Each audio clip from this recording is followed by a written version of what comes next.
Mitt tema gjelder også det samme med Bradbenken. Statsråden gir deg inntrykk av at dette var noe han oppdaget helt nylig. Men det har han ikke gjort. Han ble kjent med dette i 2009. Og mitt spørsmål hva gjorde statsråden etter at han som næringsminister ble kjent med dette, for å undersøke mulighetene for å omgjøre avtalen?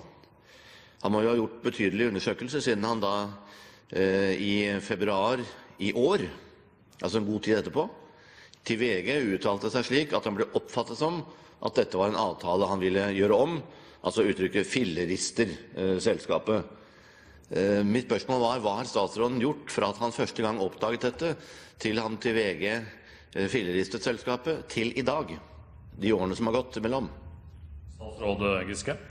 Ordet fillerister er vel ikke mitt ord, det tror jeg er VGs ord, og med mindre representanten Foss har en annen erfaring med VG enn meg, så har jeg svært liten innflytelse over hvilke ord VG bruker i ulike sammenhenger. Jeg tror heller ikke det er noe i sitatene i VG som innebærer at jeg sier at dette var en nylig oppdaget ordning, men jeg misliker det. Jeg hadde ikke kommet og sagt ja til den hvis Argentum hadde spurt om å innføre en slik ordning i min tid som statsråd. Jeg tror ikke mine forgjengere hadde gjort det heller, men det er altså en vesentlig forskjell på hva man liker og ikke liker, og hva man faktisk kan gripe inn i.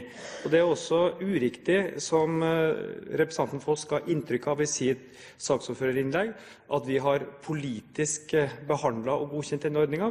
Vi har hatt flere anledninger hvor vi har altså vurdert legaliteten i ordningen, og det er noe helt annet. Ønsker representanten Foss en ny replikk? Ja, fordi jeg fikk ikke svar på mitt spørsmål. Og det er derfor vi har sånne replikkordskifter, for at vi skal liksom få avklart noe. Så derfor gjentar jeg det rett og slett. Hva har statsråden gjort mens han har mislikt? At jeg har betydelig sans for statsrådens følelsesliv, både i forhold til VG og uten VG. Men hva har statsråden gjort som politiker og statsråd for å undersøke mulighetene for å gjøre noe med det han har mislikt? Og hva er resultatet av det arbeidet?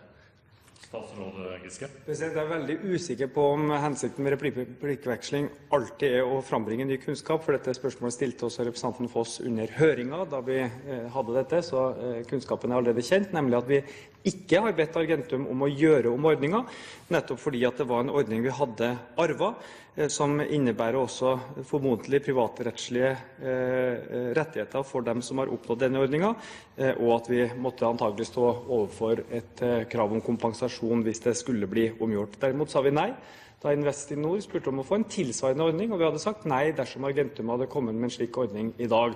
Men på bakgrunn av det Stortinget nå sier, så kommer vi selvsagt til å gjøre ta en slik samtale med Argentum i vår eierdialog, og se på mulighetene for å få gjort om ordningen, og hva slags kostnader det eventuelt ville medføre. Ny replikk, Per Kristian Foss. Vi kommer et stykke videre, president. Men eierdialogen, har den altså begynt nå da? Det må ha vært eierdialog lenge med selskapet, men først nå, jeg er klar over hva som ble sagt under høringen, jeg husker det faktisk ganske godt, men grunnen til at jeg spør om igjen, det er jo at jeg fikk ikke noe svar den gangen. Har eierdialogen altså hittil ikke innebæret at man har prøvd å undersøke mulighetene for at en avtale som er inngått i strid med Stortingets vedtak, kan opphøre? Er det noe man ikke har tatt opp i eierdialogen så langt? For nå sier statsråden at han vil ta det opp i dialogen, men da har det vært eierdialog i de år statsråden har sittet i departementet. Og hvorfor er det ikke gjort noe i den perioden? Og som et tilleggsspørsmål, så kunne det være interessant å få statsrådens vurdering av om den foregående statsråd, som da har godtatt denne avtalen, også var bundet av retningslinjer for statlig eierskap, herunder lederlønninger, hvor han mener at denne avtalen er i strid med. Det er ikke nødvendig å svare på det, men det kunne være interessant. Statsråd Giske.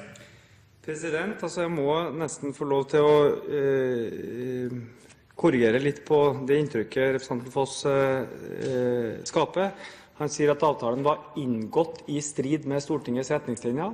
Nei, denne avtalen var inngått før den forrige eierskapsmeldingen, før mange av disse innstrammingene kom, slik at dette blir et spørsmålet i hvor stor grad kan slike nye retningslinjer, nye innstramminger, ha tilbakevirkende kraft. Slik at det er feil at ordningen ble inngått i strid med Stortingets retningslinjer. Stortingets strammere retningslinjer kom etter at avtalen var inngått. For det andre sier representanten at min forgjenger har godtatt ordningen. Vel, det er jo også en setning med visse nyanser. Man har godtatt at ordningen er lovlig. Altså man har hatt en legalitetskontroll for å finne ut om det hele tatt er lov å ha slike ordninger, og det fant man at man hadde, og dermed ikke kunne gripe inn på et legalt basis og si at denne måtte avvikles.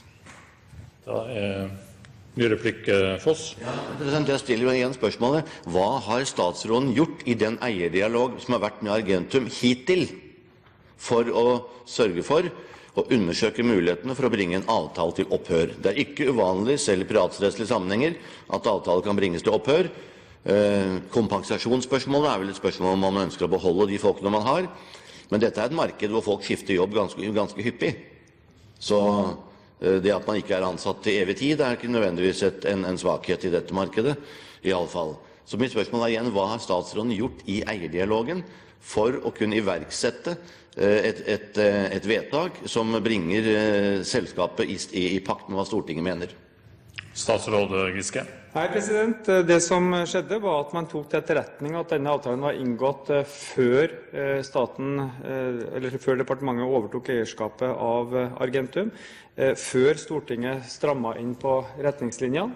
Men man har da i stedet konsentrert seg om å si nei til nye slike ordninger. På samme måte som man svært ofte, når man får strammet retningslinjer, er mer opptatt av det som skjer fra da og fremover, enn å bruke mye tid på å gi det tilbakevirkende kraft.